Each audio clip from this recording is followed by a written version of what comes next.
অসম্বিত করতে বৃষ্টি হয়ে পড়ছে। চারদিকে শুধু পানি আর পানি। প্রথমত ভাবছিলাম যে আজকে রোয়া লাগামো, তো কাহিনী হয়েছে আজকে রোয়া লাগান যাইতো না। না যাওয়ার কারণ হচ্ছে নাইম লইছিলাম কালকে। নাইম কইতেছে যে তুমি লাইল না বানলে কেমনে কি করবা। তো আজকে আয়া পড়ছি সকাল সকাল লাইল বান্ধার লাইলে। আমি ভাবছিলাম যে বন্ধুর মধ্যে কেউ আছে কিনা কেটা জানে, এখন দেখি না, আল্লাহর রহমতে অনেক মানুষ আছে। যাই হোক, আমি আমার কাম শুরু করে দিই।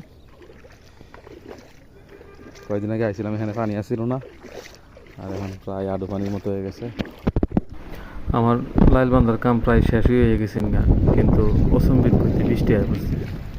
বৃষ্টি হওয়ার কারণে আমার বাইর যাওয়া ছাড়া কোনো উপায় নাই। তাহলে বৃষ্টির ভিজলে জ্বর টরাই পারবো, জ্বর আইলে পরে সমস্যা। তাই সবগুলোই আমি বাড়ির দিকে রওনা দিলাম। বাইর যাওয়ার সময় পথের মধ্যে জ্বালাফারের ক্ষেতটা পড়লো, তো চিন্তা করলাম এটা লাইল টেল বাইন্দা থয়ে যাই। লাইল টেল বাইন্দা টুকটাক বাইন্দা থইয়া পরে বাড়ির উদ্দেশ্যে রওনা দিলাম। দেখি কালহানির রোয়া লাগাইতে গ্রামের মধ্যে।